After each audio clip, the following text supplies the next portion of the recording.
And we are back again with Dr. Patrick Moore, and we are delighted that he is back with us. First of all, I would like to thank him, not only for this interview, but yesterday I watched a documentary that was launched the day before by Brasil Paralelo, where he was interviewed. Did you watch it? Yes, I saw some of it, but I think I was doing the interview, so I remember it well. Oh, it was very nice. It made a major impact here, and I think in the first day, about more than 200,000 people already watched it.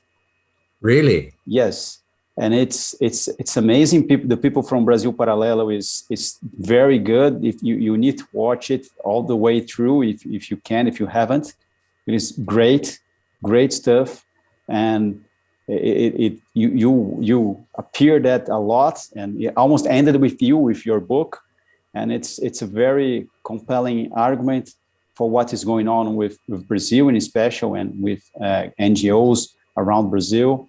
It is a must see, and I thank you for what you've been doing. Fantastic. Oh, I'm glad to hear that, Daniel. Great. Well, we finished last time talking about climate change and global warming. And I would like to talk to you about some chapters of your book.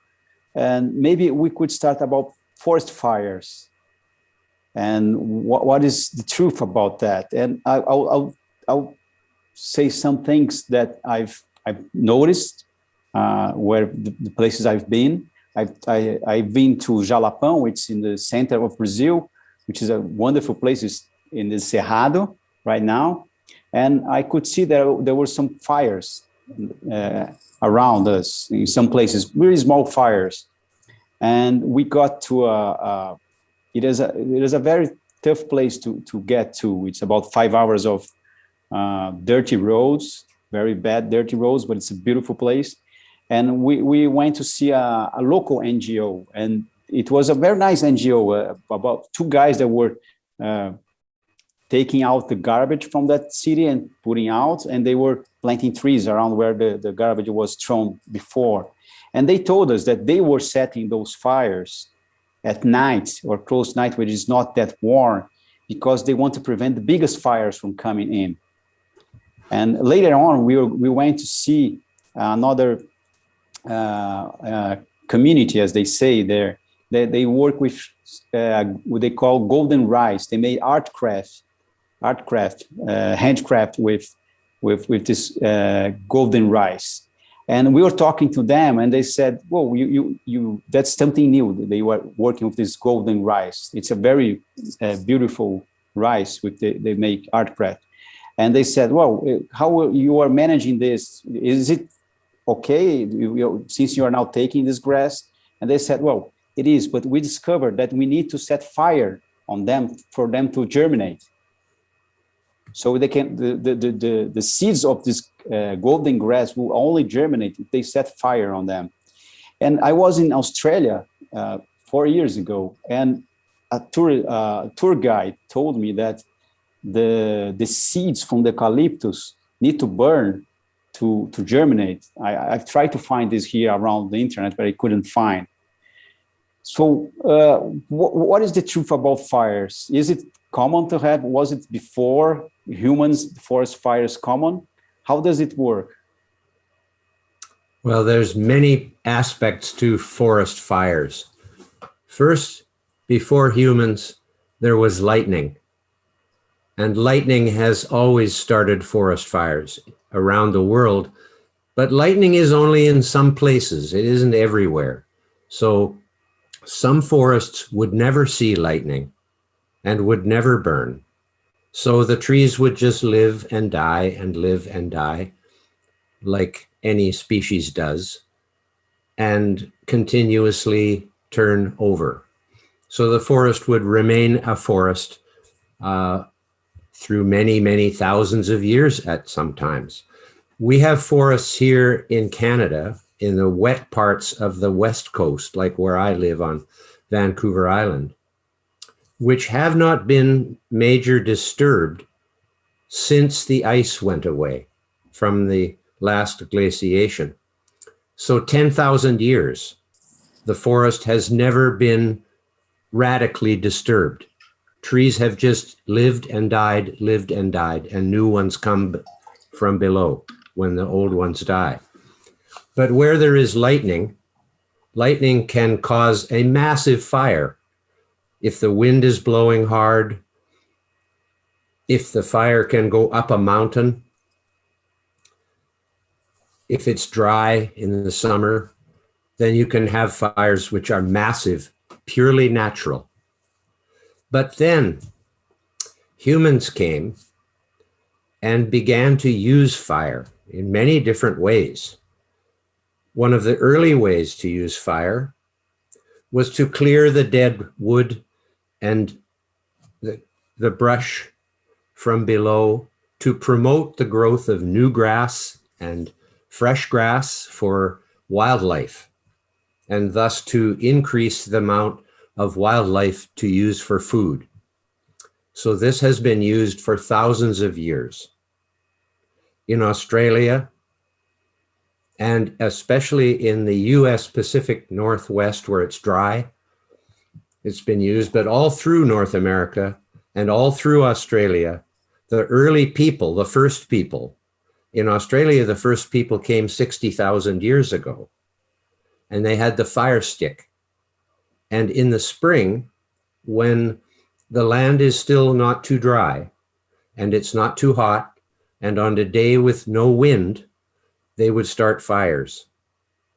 And this way, you prevent a really bad fire from happening in the middle of the summer when it's hot, the wind is blowing, everything is super dry, and that fire can just destroy all the trees.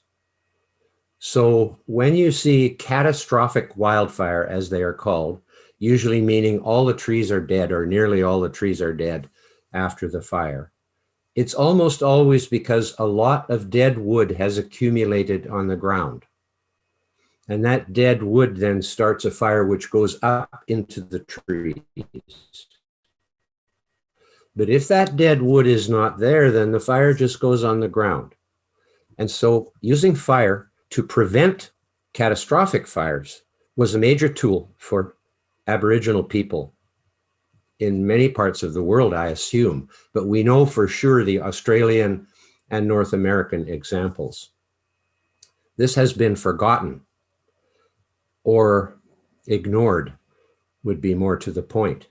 And so now, when California has these massive fires and when Australia has these massive fires, they blame it on climate change, which is ridiculous.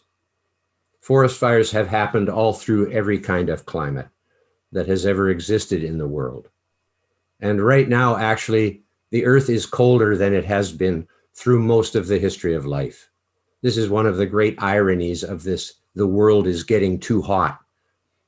It's not getting too hot. It's been much hotter for millions and millions of years before, when life flourished around the world. The North Pole and the South Pole, up until some millions of years ago, had no ice. The ice came only in the southern hemisphere. The ice started 30 million years ago. In the North Pole, the ice only started 5 million years ago. And that seems like a long time ago, but it's not. For 250 million years before that, there was no ice on either the North Pole or the South Pole. People were not here, of course, then. But still, there were forest fires from lightning in those days. Forest fires have always existed since there were forests. So it's a complicated subject, but then fire is used in agriculture, less now than it was in many places, but fire has been used to burn the old stubble, as it's called, when after you finished harvesting, you burn the fields. Fire was used in rice extensively and still is in some places, although in California, they figured out, because when the farmers would burn their rice fields in the fall, the cities would get the smoke from these The fires. same in Brazil. The sugarcane plantations in Brazil, until 10 years ago, Yes. you would burn them for the people that would pick them up, not hurt themselves, or because of the snakes and everything else. Now it's mechanized. Yes. We have machines that take them. Well, in the rice fields, what they did was really innovative. It used to be that to harvest the rice, which grows in water, as you know, but to harvest the rice, they drain the field, take the water out, then harvest the rice, and then leave it like that all through the winter after they burn. So they burn and then just leave it. Now what they do is after they harvest the rice, they flood the land again. And this causes the decomposition over the winter of all of the remaining plant.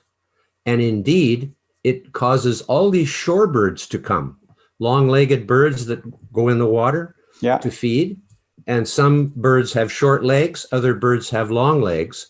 And so they do some shallow water, some deep water.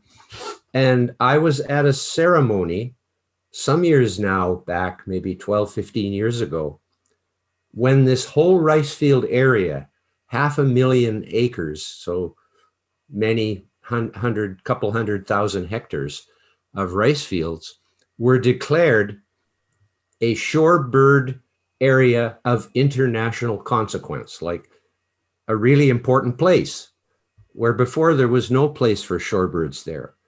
So now all these shorebirds are coming. So it's interesting to see, doing different practices with forests and farms, you can encourage wildlife in many ways. So this was I think, a brilliant move to stop burning. So now there's no smoke in the city or in the country. And now you have hundreds of thousands of shorebirds coming and finding habitat in these rice fields in the winter when nothing else is being done there. They don't need the fields through the winter, only in the summer to grow the rice. So fire, but to blame fires on climate change, especially this situation that happened in California. There was a place called Paradise where nearly 90 people died in the fire, which occurred a couple of years ago. And that fire was started by a power line, by an electricity line, because they didn't clear the trees away.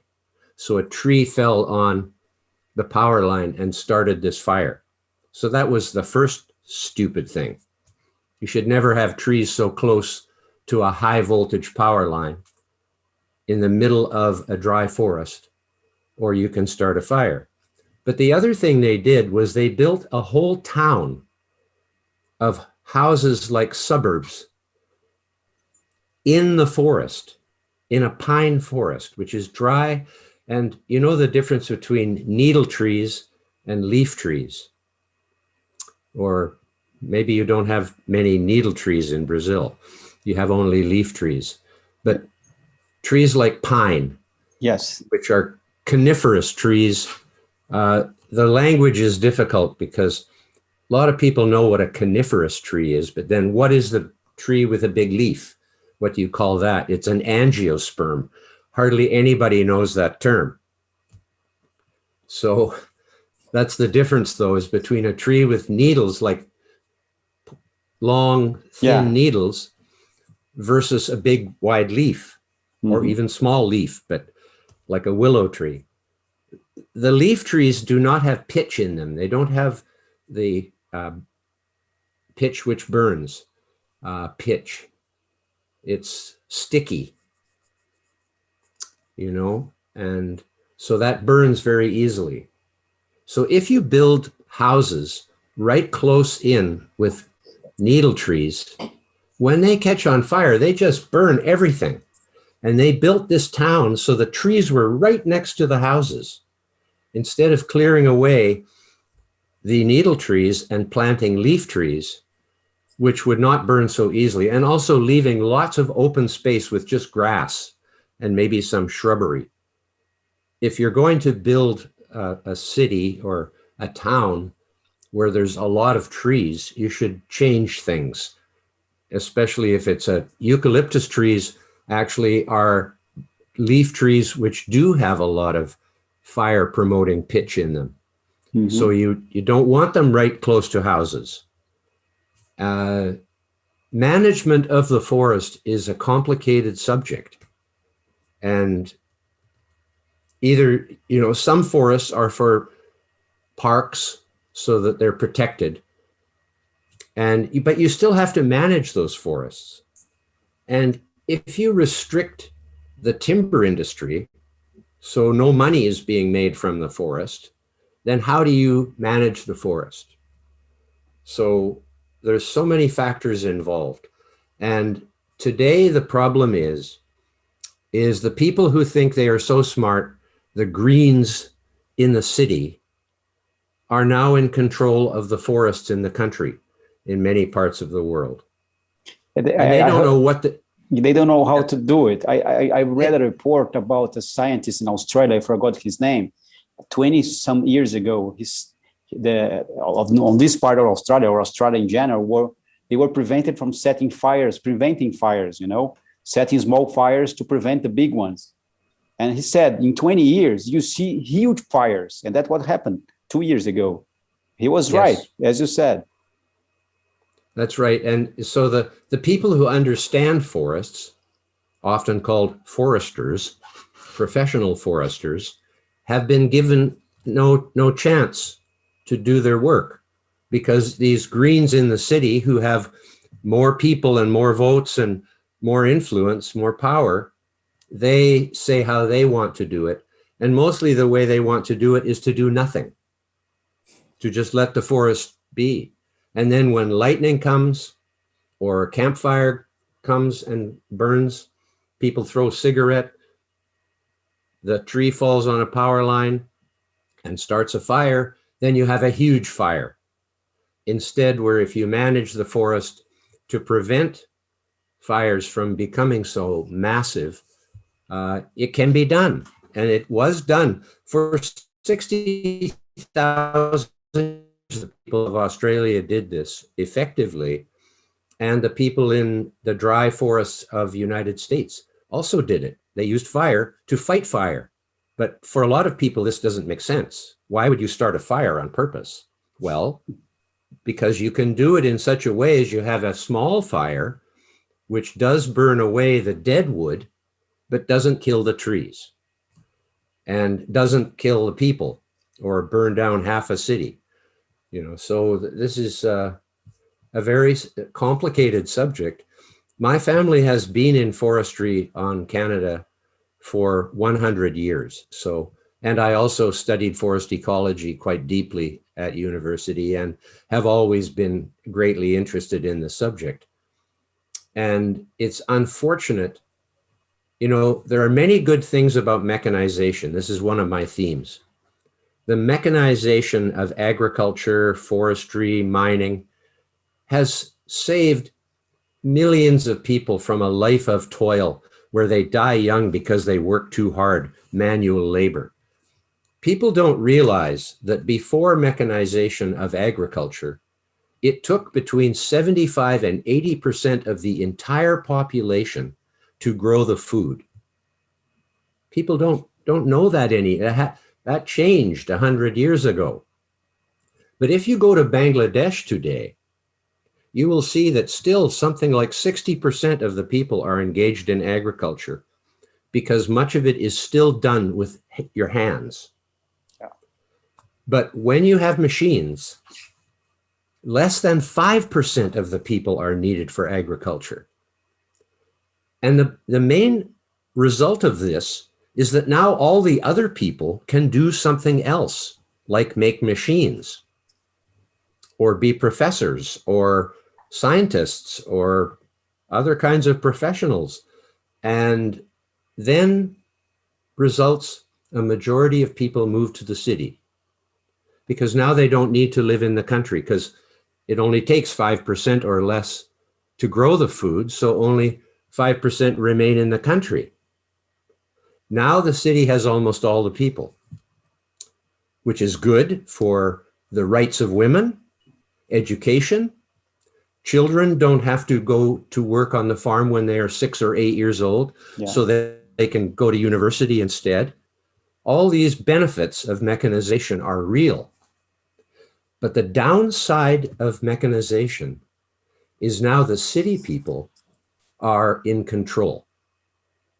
And they are also in control of the country, where the people are farming and fishing and mining and drilling and getting all the stuff that the city people need. And for some reason, it's possible in their minds for the city people to look out to the country and see these people, they are destroying the wilderness. They are cutting the trees. They are plowing the soil. They are drilling in the ground. They are blowing up to make minerals, to get mining. These are the enemies of the earth.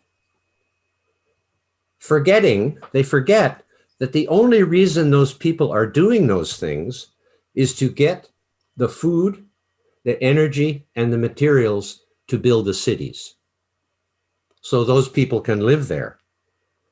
And so the city people don't understand where everything is coming from. If you are living in the center of one of the 500 cities in the world with more than 1 million people, of which there are 500 cities with more than 1 million people, if you're living on the 30th floor in a condominium, maybe you're lucky enough to have a balcony, but maybe not. You don't notice the trucks coming at night with the food from the farms to put the food on the shelves in the store so you can go and get your food the next morning. You don't see that. You don't even think about it. You don't even think about it. That's what the name of a book is, Fake Invisible Catastrophes. And there are some other catastrophes fake invisible catastrophes that they go against. For instance, not in the land, but in the water. Coral bleaching, plastic in the ocean, for instance. Temperature of the oceans. And you make a compelling case against that in your book. Let's start with coral bleaching. Is it true that the corals are bleaching? I've been there. It doesn't seem so. I've been there 4 years ago, and it doesn't seem they are bleaching. They are great yet. Well, corals do bleach, but bleaching is not death. Yeah. That's what most people don't understand. And the people who talk about the corals bleaching and showing you the photograph of a white coral, the reason they are white is because the animal in the coral is transparent, like a jellyfish. And the coral itself is made with calcium carbonate, which is limestone, like the shell of a clam. The shell of a clam is white, and the shell of the coral is white. So it looks dead to many people, especially if someone tells them it's dead, because it isn't colorful anymore. But the color of the coral is not caused by the coral animal, like coral is an animal, but the plankton which the coral takes into its body, because coral is a symbiotic organism. It's a plant and an animal together. And the animal brings in the plants in the form of microscopic plankton, which are photosynthetic. So those plankton can make sugar from sunlight by combining water with carbon dioxide, and that feeds the plankton. The plankton in return is giving the coral in return, the animal, is giving the plankton shelter so that nothing can eat it, because it's inside the plankton now, inside the coral, I mean. So coral reefs are very complicated organisms. But what they do take advantage of is, even if some coral does die from a hurricane or just from being old, new ones come after. They take advantage of the idea that when, everything dies, I die, you die, every individual of every species dies. So how do there come to be more? Well, they are born. That's how. Life and death is occurring all the time. So they take advantage of the idea, oh, the trees are dying. Yes, of course the trees are dying. They're always dying. The old ones mostly, and the young ones come to replace them. So this is the kind of thing they take advantage of. And with the coral reefs, the truth of the coral reefs is they are saying that the ocean is getting too hot from climate change, and therefore the coral reefs will die. Well, the fact is the most biodiverse coral reefs are in the warmest oceans of the world. It's Indonesia, the Coral Triangle, it's called the Coral Triangle, has 600 species of coral, more than anywhere else in the world, is in the warmest oceans in the world. So the truth is, because we are in a cold period now called the Pleistocene Ice Age, we happen to be in an interglacial period of the Ice Age, but it's still colder than it was for most of the history of life. The fact is, when the Earth was warmer than it is now, the corals were more widely distributed. The Caribbean, for example, 50 million years ago, the Caribbean Sea had way more species of corals than it has today. As the Earth cooled into this Pleistocene Ice Age, many of them disappeared because they couldn't live in such cold water. You don't see coral reefs in England or in Alaska or in Russia or in Canada because the oceans are too cold for corals there. It's only in the warmest oceans in the world that corals thrive and multiply. And it is the very most warmest oceans in the world where coral is at its most abundant. And that is in my book, proven very clearly with examples, with photographs, with charts of where the most biodiversity is in the ocean. It is in the warmest oceans. It's just a fact. And if the oceans got warmer, the species would spread to a larger area, not shrink and die, like they're telling us. That's just, it's obvious. If the most biodiversity is in the warmest oceans, then that means the warmest oceans are best for biodiversity because the cooler oceans have less biodiversity. It's just a fact. And what about that huge island of plastic in the Pacific? Yes, the Great Pacific Garbage Patch, yes. 2 times the size of Texas. And then they say, and it's growing much more rapidly than we ever imagined. So it's really a catastrophe. It doesn't exist. It is fake. And it's because they say it's in the middle of the Pacific Ocean. Who can see the middle of the Pacific Ocean? You can't see it from the beach. You can't see it from your house. You know, you would have to go up in an airplane out over the middle of the Pacific Ocean. And how many people think to look down when they're flying from, say, San Francisco to Tokyo? How many people think to look and see if they can see the Pacific Garbage Patch? They don't even think about it. It's not there. It does not exist. And actual satellite photographs of the Pacific Ocean show there's nothing there.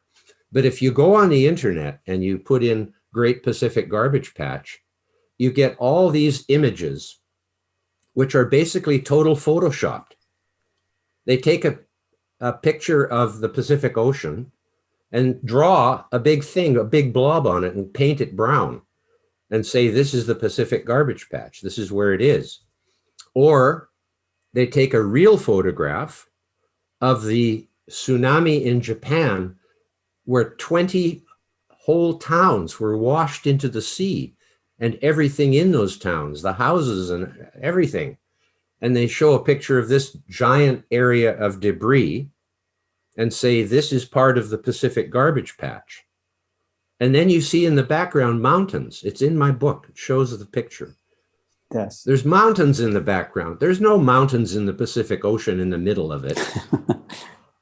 So you know it's the Japanese tsunami. And it's easy to, it didn't take me very long to figure out there was no such thing as the Great Pacific Garbage Patch, that it simply doesn't exist. And yet they are still talking about it. They say it's 2 times Texas. You could see that from an airplane. Yeah. It takes a long time to fly across Texas. You could see it from a satellite, but the satellite photo shows nothing. It's easy to see the Hawaiian Islands. They are not twice the size of Texas. They are very small islands, really, by comparison. So the Great Pacific Garbage Patch is fake. It is a hoax. And yet it is in the newspaper headlines, CNN, all these places, they tell you about the Great Pacific Garbage Patch as if it is real. And I don't know if they know they are lying or not, but obviously they have never seen the Great Pacific Garbage Patch because it isn't there to see. It's not. They must know it is fake. I cannot believe they would believe that to be true. They cannot run a story about that without knowing it is not true. It's like they say also that 1 million species will go extinct. How do they know that? How do they run a story like that? Is it true that 1 million species will go extinct? How many species have been extincted in the last 10 years, for instance? Do we know that? A few? Maybe a few, yes, not 1 million. The way they get 1 million is from the air. That's the only place they can find it, is just pull it from the air, because there's no evidence of such a thing. And I actually watched while 3 members of the United Nations Intergovernmental Panel on Species, or whatever, it's got a long name, but this panel of people, the scientists, they call themselves scientists, they come before the United States Congress, the Committee on Oceans and Wildlife, and they say 1 million species are threatened with extinction in the near future, like in the next 20 or 30 years. Well, I know right away there are only 1.7 million species known in the world of all the plants and animals and insects. 1.74 to be exact million species have been identified, named, photographed, and documented. These people say that there are probably more than 8 million species, and this is their best estimate. They have no basis for that. They have not seen those species. They are not given a name. They are not photographed. They are not identified. Yet they say there are probably 8.7, I think, or 8.4. I forget which one it was, but it's over 8 million. And we really only know there's 1.7 million. And then they say that is our best estimate, and that 1 million of those species is threatened with extinction. So you have a situation now where 2 million species could go extinct tonight, right tonight. And tomorrow you wouldn't know it had happened because you didn't know what they were to begin with. So they're just plain lying. You can't make up species, especially not 5 or 6 million of them, and just say that's our best estimate of the number of species that have not yet been discovered. That's what they're saying. These are species that have not been discovered yet, but we're quite certain they're there somewhere, right? Where? It's so bizarre and ridiculous that they are saying this in front of the Congress of the United States, pretending that they are United Nations scientists, when in fact they are total fakers. And there's 3 of them all at once. It's not like one stupid person who is deluded. It is actually 3 people with United Nations qualifications as species scientists saying there are 8 million plus species. And they have no basis for this.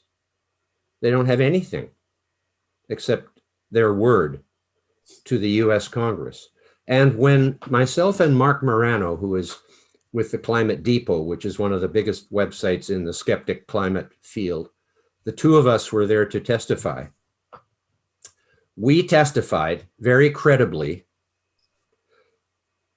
The fake media reported us as being deniers and all these things that, how could we possibly argue against these United Nations scientists? You know, these are the people who know how many species there are and how many are going to go extinct and all of that. And then the committee adjourned, and that meeting was never recorded in the congressional record. 2 weeks later, they held another meeting with a different committee with the same 3 UN scientists saying the same thing, and they didn't invite us this time because the Democrats were in control. It was a surprise that we showed up in the first one, in the first meeting. They didn't expect us to be there. So because we were there and we provided credible testimony, they said, let's forget about that meeting. And they had a new one. This is the truth. It's they amazing. had a new meeting in which they were the only ones talking. And that's what they recorded in the minutes of the United States Congress. So that's the state of the situation today, is that ridiculous in so many areas. And that's why I wrote this book, because they're getting away with murder. And for some reason, it has become acceptable to tell straight lies. It used to be that people made, exaggerations. You could say that was sort of fair to make an exaggeration in the news. But now it's not just exaggerations, it's straight lies. Straight lies, yeah. Yes, it's everywhere, it's about everything. So yeah, I felt it, especially in this climate change issue, where they're saying the world is coming to an end and that it will be too hot for life. Like life will all die because it's going to get too hot. You know, it's completely ridiculous, but they're saying it. And someone has to speak against it. Someone has to tell the truth. And in my book, as you know, your book explains all of invisible... this here. People need to read this book and understand what is really going on. It is a great book that people need to read it. You know, do you have it in Portuguese or not yet? Do you know? No, not in Portuguese. It's going to be in in Korean. Okay. It's going to be in, I believe it's going to be in German. I'm negotiating it for it to be in German. And it's also going to be in Turkish. Oh, good. So just coincidental, you know, people are reading it and saying, I want to translate this into our language. I'm hoping it will be in Spanish and French, because after English, those are the two main languages I'd like to see it in. It should also be in the Chinese language as well, but we'll see. It's only been out for a few months. I don't have a big machine behind me to publicize this. I don't have millions of dollars to spend on publicity like these big publishing companies do. Mm-hmm. But I'm self-publishing. You're self-publishing, yeah. That's what I was. Okay. And hoping it's actually been received very well. It has over 800 reviews. More than 90% of those reviews are positive, really positive, like 5-star reviews mostly. And so it's getting good reviews, and it will eventually be noticed more. For sure. And I have coming up, I have some interviews that will be more high profile than I've had already. So I think it will build as time goes on, because it is telling the truth about so many different subjects that in the end, a person has to see that we are being lied to about all of these subjects, like the Great Pacific Garbage Patch, and the coral reefs are dying, and the polar bears are going extinct, and all the other issues. They're all lies. And the thesis of the book, as you know, is that most of these scare stories, if not all of them, are based on things that are either invisible, like carbon dioxide with climate change. And they say climate change is causing the polar bears to go extinct and the coral reefs to go extinct. So it's still based on something invisible, carbon dioxide. But also, but Greta sees it. The carbon dioxide. Greta She can yes, see apparently it. she has like X-ray vision. Yes.